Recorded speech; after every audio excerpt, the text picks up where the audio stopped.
우리 5월을 가정의 달이라고 말을 하죠. 특별히 5월 첫 번째 주는 어린이 주일로 그래서 이 교회들이 한국 교회가 이렇게 섬기고 있습니다.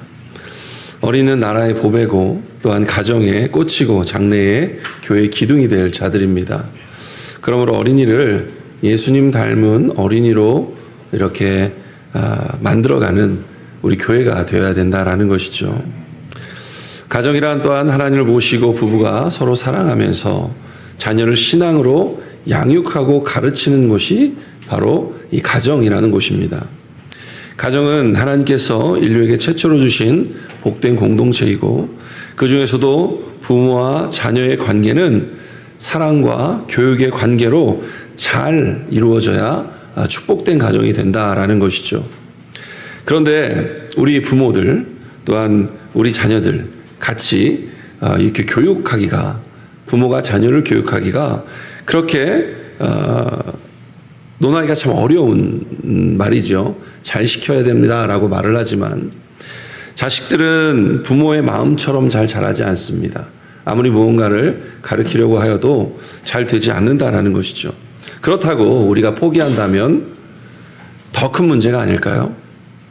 간혹 자율권을 인정해 준다고 분별하지 못하는 아이들을 방치하는 경우도 있습니다. 그것이 어떨 때는 더 심각한 문제를 야기할 때도 많다라는 것입니다. 우리는 자유교육이 힘들다고 해서 성경의 진리와 또한 지혜를 끊임없이 가르치고 기도하는 것을 멈춰서는 안 된다라는 말이죠. 성경의 역사하심을 간구해야 하고 또한 자녀를 어떻게 기를 것인가, 또한 진리를 탐구해야 하며 또한 내 스스로가 변하면서 자녀를 교육을 시켜야 하지, 내가 변하지 않으면서 자연을 교육한다는 것조차도 이루어질 수 없는 말이라는 것입니다. 하나님은 우리를 영과 육이 있는 존재로 만드셨습니다. 그런데 우리가 죽지 아니하면 이 영과 육은 분리되질 않습니다. 살아있다라는 것은 영육이 하나라는 것이죠. 즉 인생이 변하기 위해서는 영적인 것과 육적인 것이 동반되어야 된다는 것입니다. 무슨 말이냐면 기도만 한다고 모든 것이 되는 것은 아니다라는 것이죠. 행동이 뒷받침되어야 된다는 것입니다. 내가 아무리 자녀를 사랑해도 사랑하는 마음만 가지고 기도만 한다고 자녀가 우리들의 사랑을 알아줄까요? 기도를 해서 영혼이 하나 되고 행동을 통해서 사랑을 표현될 때 사랑으로 하나 될 수 있는 것입니다. 즉 우리가 끊임없이 자녀를 가르치고 양육해야 한다는 것이죠. 그가 성인이 되었다고 너 인생 너가 알아서 하여라 라는 것이 아닙니다. 솔로몬은 성인이 된 자녀에게 그리고 청년들에게 계속해서 참된 지혜를 가르치고 있기 때문입니다. 어떤 분들은 이런 말씀하십니다. 나는 부모로부터 신앙을 배우지 않았어도 신앙생활 잘합니다. 물론 그런 신앙의 1세대들도 계십니다. 너무나 큰 은혜이고 참된 축복을 받으신 분들이죠. 그런데 그래서 힘드셨을 것입니다. 주님 앞에 신앙으로 바로 서는 과정들이 참으로 어려우셨을 것이에요. 그런데 우리 자녀들은 신앙의 부모 아래서 부모의 기도를 받으며 성장하게 되었기에 신앙의 1세대들보다 신앙에 더욱더 가까워질 수 있다는 것이죠. 물론 성령의 역사가 어떤 사람이라도 회심케 하시지만 일단 믿음의 가정에서 부모의 믿음 아래서 그 기도 아래서 성장하였다는 것은 축복임에는 틀림이 없다라는 것입니다. 오늘 가정의 달 5월 어린이 주일 자녀들을 바로 세울 수 있는 참된 지혜로 충만하시는 우리 모든 성도님들 되시길 간절히 바랍니다. 오늘 말씀은 잠언의 말씀입니다. 다윗의 아들 솔로몬의 잠언이라고 이렇게 나와 있죠. 잠언은 지혜서입니다. 잠언의 핵심어는 지혜와 진리, 어떻게 하면 우리의 삶 가운데 지혜로운 삶을, 의로운 삶을 살 수 있을 건지에 대해서 자세히 말해주고 있는 것이 바로 잠언의 말씀이죠. 특별히 오늘 말씀의 이 솔로몬은 아비의 훈계를 들어라 라고 말씀하고 있습니다. 그런데 그 지혜와 명철을 전달하고자 하는 자신도 그들처럼, 지금 받고 있는 그들처럼 아비로부터 훈육을 받았던 젊은 시절이 있었다라고 고백을 합니다. 이렇게 고백하는 것은 지금 그가 가르치고 있는 것이 그가 스스로 가지고 있는 독창적인 것이 아니라 대대로부터 전승되어 오는 권위 있는 진리의 말씀이라는 것을 분명히 말해주고 있는 것이죠. 또한 지금 훈계를 받는 그들도 나중에 자신처럼 미래에는 훈계자가 되어서 그 자녀들에게 지혜를 전승해야 된다라는 것을 교훈하기 위함이라는 것이죠. 이렇듯 자녀의 교육은 진리 안에서 대대로 계속해서 이루어져야 한다라는 것입니다. 이렇듯 부모의 신앙에 대한 진지한 자세가 자녀를 참 믿음의 사람으로 만들어 가게 된다는 것을 분명히 믿으시길 바랍니다. 솔로몬은 1절에서 아들들아 아비 훈계를 들으며 명철 얻기에 주의하라 라는 말씀으로 본문을 시작합니다. 이 말씀에는 교육에 임하는 솔로몬의 자세가 잘 나타나 있습니다. 그는 자녀에게 신앙을 교육하면서 타성에 젖어 있지 않았다라는 것이죠. 타성이라는 것이 무엇입니까? 오래 굳어져 버린 것, 변하려고 하지 않는 것, 또한 변화를 추구하지 않는 것이 타성에 젖었다라고 말합니다. 한마디로 말하면 자녀를 교육하기는 교육하는데 형식적으로 가르치지 않았다는 것입니다. 그저 뻔한 대응으로, 뻔한 말로 그들을 가르치지 않았다는 것이죠. 혹시라도 자녀가 자신 때문에 타성에 젖어버릴까 봐, 하나님의 말씀을 그저 그렇고 그런 말씀으로 받아들일까 봐 몹시 우려하고 있는 것이 바로 솔로몬의 마음입니다.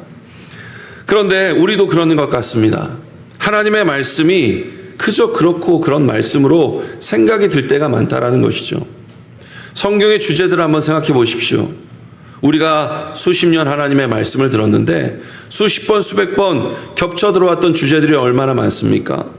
십자가, 죽음, 부활, 예수님 사랑, 자비, 긍휼, 희생, 믿음, 순종, 거듭남, 겸손, 구원, 천국, 지옥, 자기 부인, 승리, 실패 등등등 따지면 우리가 날마다 설교의 말미에 보면 적용하면서 들었던 주제들입니다. 너무 많지만 너무 많이 들어왔던 주제들. 그래서 솔로몬은 특별히 이런 하나님의 말씀을 들으며 타성에 젖지 말으라 두 가지를 말씀하고 있는데 그 뭐라고 가르치냐면 들어라 하고 주의하라 라는 말씀을 강조하고 있습니다. 먼저 들으라라는 표현에 사용된 원문의 표현을 보면 우리가 그저 말을 귀로 듣는 것만을 나타내는 것이 아니라 듣는 말을 마음으로 공감하고 적극적으로 행하라는 의미가 그 말 가운데, 그 단어 가운데 내포되어 있다는 것이죠. 주의 말씀에 귀를 기울여 듣고 마는 것이 아니라 말씀을 들을 때에 공감하고 적극적으로 행동하는 필요가 있다라는 것입니다. 공감하고 적극적으로 행하기 위해서는 주의 말씀이 어떤 말씀이 되어야 되냐면 그 말씀이 나와 상관 있는 말씀이 되어야 된다는 것이죠. 그 말씀을 믿고 신뢰할 수 있는 말씀이 되어야 된다는 것입니다. 내 삶에 그 말씀이 들어와야 하고 성경의 그 사건이 나의 사건이 되고 성경의 그 치유가 나의 치유가 되고 성경의 그 구원이 나의 구원이 되어야 된다라는 것입니다. 설교를 설득하다라는 의미가 있습니다. 설교에는 신앙을 설득하는 것이라 라고 말하기도 하지요. 그러나 그냥 설득하는 것이 아니라 감동을 통해 설득하게 되는 것입니다. 즉 설교를 할 때 또한 무엇을 간곡하게 전달할 때 내 마음이 먼저 움직여지지 아니하면 상대방의 마음도 움직일 수 없다는 것이죠. 솔로몬은 내가 혹시나 타성에 젖어서 아이들을 가르칠 때 그 타성이 아이들에게 전달될까 봐 두려워하고 있다는 것입니다. 또 이어서 보시면 주의하라 라는 것에 해당하는 동사 표현은 곤두세우다, 경청하다, 주의하다라는 의미를 내포하고 있습니다. 마치 중요한 말을 할 때 그것을 한마디도 빠뜨리지 아니하기 위해서 온 귀를 곤두세워서 그 말씀을 듣는다라는 것이죠. 이렇듯 자녀를 교훈하기 바로 전에 이 분위기를 새롭게 하려는 이 솔로몬, 이 말을 통해서 우리는 어떻게 하면 신앙의 교육을 올바르게 시킬 수 있는지를 생각해 볼 수 있다는 것입니다. 그것을 한마디로 말하면 신앙의 교육은 진지함으로 해야 된다라는 것입니다. 그러나 본문의 솔로몬이 취한 그 같은 이 진지함의 자세가 오늘 우리가 사는 가정, 믿음의 가정에 그대로 적용되고 있는지는 우리가 생각해 봐야 됩니다. 오늘 기독교 신앙을 지닌 가정의 이 신앙교육의 면모를 한번 생각해 보십시오. 아니, 우리 가정에서 우리 자녀들에게 신앙에 대해서 어떤 자세로 가르치고 있는지를 우리는 생각해 봐야 됩니다. 요즘 대개 부모들의 역할은 그저 주일날 예배 드리는 것이 전부입니다. 예배 드려라 라는 것이 전부라는 것입니다. 주일에 늦잠만 자는 경우 깨워서 교회를 보내는 것, 이것이 할 수 있는 전부라는 것이죠. 물론 시작은 거기서부터 시작이 됩니다. 그러나 그것이 우리들이 할 수 있는 전부라는 것입니다. 주일에 교회만 나가기만 하면 신앙이 회복되고 문제가 해결될 것이라 생각하며 교회의 책임을 전가하는 것으로 그려진다는 것이죠. 특별히 주일학교 학생들의 부모들이 더 심합니다. 어린아이들의 신앙 담당은 교육자나 교사들이 하는 것이다 라고 책임을 떠넘깁니다. 그러나 이는 너무나 그릇된 이해가 아닐 수 없습니다. 그런데 이조차도 행하지 않는 사람이 있다는 것이죠. 무슨 말이냐면 자녀들이 일주일 내내 학교에 시달리고 주일 오후에조차도 과외나 또한 스케줄이 있다고 하면서 안쓰러워서 예배 시간을 어기고 힘들어 자고 있는 아이들을 깨울 수조차 없어서 그것을 당연스럽게 허용하는 사람들도 있다는 것입니다. 또한 과외를 뺄 수 없기 때문에 그 청소년 시절에 그렇게 중요한 수련회를 과외를 빠질 수 없어서 보낼 수 없습니다 라고 하는 성도들, 권사님들 아들, 장로님들 아들, 심지어 목회자 아들까지 봤습니다. 이 얼마나 안타깝고 무기력하고 답답한 모습입니까? 혹 우리의 가정이 이와 같으며 우리의 자녀들에게 이와 같은 자세로 신앙의 태도를 취한다면 그것은 자기 자녀들을 그 자녀들의 생명의 근원이신 하나님으로부터 멀어지게 하는 것이라는 것이죠. 결국 그들을 멸망케 하는 길로 인도한다라는 것입니다. 성도 여러분, 우리의 신앙이 소중하고 우리의 자녀가 소중하다면 소중한 자녀들에게 우리는 사랑과 관용, 자유로움으로 그들을 붙듭니다. 그런데 뿐만 아니라 필요에 따라서 사랑의 매를 아끼지 아니하고 더 근실하고 엄하게 가르치는 것처럼 신앙교육에 대해서는 그리해야 할 것입니다. 그것이 자녀의 신앙, 그들의 미래, 그리고 그들의 영혼까지 결정짓는 중요한 문제이라는 것을 깨달으시고 보다 진지하게, 보다 분명하게 신앙을 교육하고 그것을 마음에 새겨야 할 줄 믿으시길 바랍니다. 그것이 우리들의 자녀가 믿음의 사람, 축복의 사람, 또한 하나님의 사람으로 세워지는 것입니다. 자, 이렇게 자녀를 교육한다는 것이 사실 한두 번으로 끝나는 일도 아니고 쉬운 일도 아닙니다. 분명 큰 벽에 부딪히고 어려움에 잠시 자녀 교육에 손을 놓을 때도 있습니다. 또 성인이 되었다고 교육의 어려움을 느끼기도 한다라는 것이죠. 그럼에도 우리가 자녀 교육에 힘써야 할 것은 이런 신앙교육에는 정말 순기능적인 이 기능이 있다라는 것입니다. 즉, 바른 신앙을 하면 할수록, 바른 교육을 하면 할수록 유약하였던 자가 강한 자로 변할 수 있다라는 것입니다. 오늘 말씀 3절을 보시면 솔로몬은 나도 내 아버지에게 아들이었으며 내 어머니 보기에 유약한 외아들이었노라 라고 말하고 있습니다. 이러한 표현은 지금 이 교훈을 전하는 솔로몬의 현재의 모습을 감안할 때 정말 솔로몬에게 이런 일들이 있었을까? 이런 유약함이 있었을까? 라고 생각하게 된다는 것이죠. 왜냐하면 지금 이 솔로몬의 상태를 보면 유약한 모습을 찾아볼 수 없습니다. 솔로몬은 지혜로울 뿐만 아니라 강한 왕으로 당시 이스라엘뿐만 아니라 주변 나라들까지의 이름을 떨치고 강대국을 이루고 있었던 자가 솔로몬이기 때문이죠. 그가 다스리는 이스라엘 왕국은 가히 제국이라까지 불렸습니다. 정말로 주변의 영토, 또한 군사력, 경제력, 외교력 모든 면에서 모든 주감 국가를 압도하고 있었던 이 나라가 바로 솔로몬 시대의 이 예루살렘이라는 것이죠. 오죽하면 애국과 같은 강대국이 그 공주를 솔로몬에게 아내로 주어 화친을 도모하자라고 했겠습니까? 그런데 솔로몬은 본인 자체가 원래 유약한 자라고 말합니다. 사실 솔로몬은 다윗의 소생으로 태어난 여러 아들 중에 막내에 가깝습니다. 또한 그런 그가 역대상 22장에 보면 다윗과 밧세바가 그를 유약하게 보고 있다는 것도 성경에 기록으로 남아 있습니다. 이는 그가 제위 시절에 1,000번제를 하나님 앞에 드리고 하나님으로부터 내가 너에게 무엇을 해줄꼬? 라고 말했을 때 그가 대답하는 대답 속에도 그의 유약함이 담겨져 있는 것이 자신에 대해서 자신은 출입할 줄도 모르는 아이라라고 고백하고 있다는 것이죠. 아무리 그가 겸손한 표현을 하더라도 유약한 자였음은 분명하다는 것입니다. 그런데 특별히 솔로몬이 이처럼 자신의 유약함을 고백하는 것은 당시 고대 근동의 일반적인 관례에 적합하지 않습니다. 아무리 유약한 자라도 그 고대 근동의 왕으로 군림하고 있는 자, 다시 말하면 절대 군주들, 거대한 제국을 형성하거나 그 나라를 세우는데 정말로 중흥케한 특별한 일들을 한 사람들은 어떻게 해서든지 자신을 신격화시키려 한다는 것이죠. 사람들 앞에서 약한 모습을 보이는 순간 그 절대 권력이 무너질 수 있기 때문에 자신이 얼마나 강한 존재인지를 자랑하는 것이 그 시대의 왕들의 모습이었다는 것입니다. 그런데도 불구하고 이 솔로몬은 지혜를 가르치면서 자신은 유약했었다. 나도 부모로부터 유약함 가운데 교육을 받았다라는 것을 말하고 있다는 것이죠.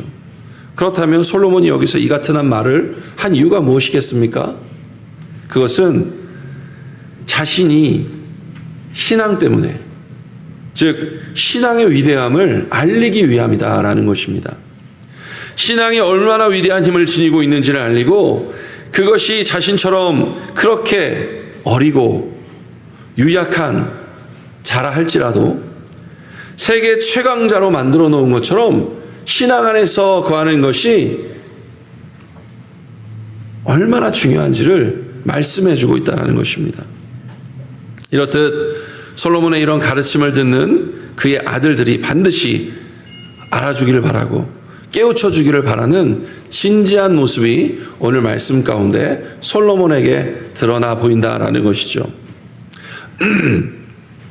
그런데 특별히 이러한 확신과 신념 그리고 가르침은 솔로몬에게만 나오는 것이 아닙니다. 이스라엘 백성들에게 모세가 마지막으로 유언과 같은 가르침을 베풀 때 신명기 28장 1절 말씀에 내가 내 하나님 여호와의 말씀을 삼가 듣고 내가 오늘 내게 명령하는 그 모든 명령을 지켜 행하면 내 하나님 여호와께서 너를 세계 민족 위에 뛰어나게 하실 것이다 라고 말씀합니다. 믿음으로 말씀으로 바르게 살게 한다면 세계 모든 민족 위에 뛰어나게 그 자리에 서게 된다는 것이죠. 더 나아가서는 머리가 될지언정 꼬리가 되지 않게 하겠다라고 말씀하셨다는 것입니다. 이렇게 신앙교육을 잘 받아서 믿음으로 살기만 한다면 아무리 유약하고 부족한 자라도 강성하고 온전한 자가 될 줄 믿으시길 바랍니다. 우리 청년들, 우리 저기 청년 두 분이 계시네요.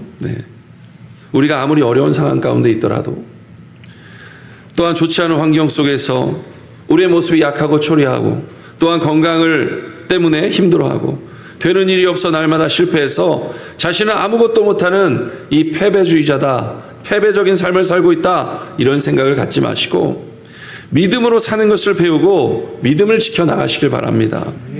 신앙교육을 철저히 받으시고 또한 믿음으로 삶으로써 후일에 자녀와 많은 성도들 앞에 내가 본문의 말씀처럼 내가 예전에 솔로몬 같이 유약한 자였으나 지금은 강성한 자가 되었다라고 간증할 수 있는 여러분들이 되시길 간절히 바랍니다. 마지막으로 신앙을 견고히 지킬 때 우리가 어떤 순기능이 생기냐면 하나님의 견고한 보호를 받을 수 있습니다. 오늘 5절 6절 말씀에 보면 지혜를 얻으며 명철을 얻으라. 내 입에 말을 잊지 말며 어기지 말라. 지혜를 버리지 말라. 그가 너를 보호하리라. 그를 사랑하라. 그가 너를 지키리라 라고 말씀합니다. 이 부분은 솔로몬이 아비 다윗을 통하여서 했던 말을 그대로 전달하는 것입니다. 이러한 다윗의 말에는 하라 하지 마라는 표현이 한 6번 정도 등장하는데, 그는 전하고자 하는 말을 분명히 강조하기 위해서 얻어라, 얻어라, 말하라, 말하라, 말하라, 행하라, 행하라 라는 말을 계속해서 반복하여 강조하고 있다는 것이죠. 여기서 다윗이 전하고자 하는 바는 다름 아닌 지혜와 명철을 따르고 지키라는 것입니다. 즉 하나님의 말씀, 부모의 말씀의 신앙 교육을 말하는 것이죠. 거기서 떠나지 말고 그것을 소중하게 간직하라는 것입니다. 그렇다면 왜 다윗은 이처럼 지혜와 명철을 따르고 거기서 떠나지 말라라고 권면하는 것일까? 그 이유가 바로 6절에 반복되어 나옵니다. 그가 너를 보호하리라, 그가 너를 지키리라 라고 말씀하고 있다는 것이죠. 앞서 따르고 지키고 떠나지 말며 소중히 간직하라는 이 말을 반복하여서 강조하였다면 이러한 보호에 대한 약속도 하나님께서 강조하고 계시다라는 것입니다. 그저 행하라, 하라, 하지 말아라 하고 많은 것이 아니라 그거에 대해서 분명히 내가 너를 보호하리라, 내가 너를 지키리라 라고 확실하게 약속해 주고 있다라는 것입니다. 다윗이 이런 교훈을 줄 때 그가 어떤 마음으로 솔로몬에게 이 말씀을 전했는지 그 진지함이 엿보인다라는 것입니다. 다윗의 생애 가운데 그가 얼마나 어려웠습니까? 얼마나 고통스럽고 위대한 순간, 아슬아슬한 순간들이 이렇게 많았습니까? 그럼에도 다윗이 이스라엘 왕자에 올랐고 단지 왕자에 올랐을 뿐만 아니라 그것을 유지하고 견고하고 강성한 나라로 세웠으며 대대손손에 이 다윗이 뭐라고 불리냐? 신앙의 큰 위인으로 불리지 않습니까? 이렇게 할 수 있었던 것은 그가 그 위기 가운데서도 하나님의 법도 하나님의 말씀을 지켜 행하였고 사람들의 지혜를 쫓기보다는 하나님의 지혜와 명철을 구하고 쫓았기 때문이다 라고 본인 스스로 자녀인 솔로몬 앞에 간증하고 있는 것입니다. 이런 그를 하나님이 크고 또한 온갖 위기에서 구원하셨고 그로 당당하고 온전한 하나님의 사람으로 살게 하신 것이라는 것입니다. 이와 같은 체험의 근거에 다윗은 오늘 아들 솔로몬에게 확실하게 말합니다. 하나님의 지혜, 하나님의 뜻을 구하며 살아라. 거기에서 결코 떠나지 말아라 라는 것을 반복적으로 말해주고 있다는 것입니다. 우리들도 이 다윗이 자신의 온 생애를 들여 만났던 하나님에 대해서 솔로몬에게 가르치고 자신의 간증을 주어지고 또한 가야 할 길을 가르쳐 줬던 것처럼 우리의 삶의 간증들을 날마다 자녀들과 나눠야 될 줄 믿습니다. 오늘 만났던 하나님이 어떤 하나님이신지를 날마다 자녀들과 나누고 또한 그 자녀들의 이야기도 들어주며 은혜가 어디서부터 오는지를 분명히 자녀들과 함께 나누고 밝혀야 될 줄 믿으시길 바랍니다. 성도 여러분, 오늘 우리는 본문을 보면서 다윗의 위대함 또한 그 훌륭함을 다시금 생각하지 않을 수 없습니다. 그는 위대한 신앙을 가졌던 인물로서 어떻게 하면 하나님을 영화롭게 할 것인가 늘 염두에 두고 살았던 인물이었다라는 것이죠. 바로 그 신앙으로 말미암아 하나님으로부터 지급히 높임을 받게 된 자가 바로 다윗입니다. 다윗은 홀로 이를 누리기를 원하지 않았습니다. 그것을 고스란히 아들 솔로몬에게 남겨 후대에 전하게 하였다라는 것입니다. 오늘날에도 바로 이 훈계를 받아들여서 얼마나 많은 이들이 자신의 인생을 영화롭게 하며 또한 그 영화를 굳건히 지켜나가는지 모릅니다. 그런데 똑같은 하나님의 말씀을 손에 들고 있으면서 우리가 이것들을 몰라서야 되겠습니까? 자녀들을 교육하기에 힘쓰시길 바랍니다. 진지함으로 다가서시길 바랍니다. 하나님은 자녀들을 굳세게 하실 것이고 강한 자로 세우실 것입니다. 하나님은 그들을 지키시고 보호하실 것입니다. 오늘도 자녀들과 신앙을 공유하시고 가르치시고 은혜를 나누시는 복된 하루하루 되시기를 주님의 이름으로 축복합니다. 네, 기도하겠습니다.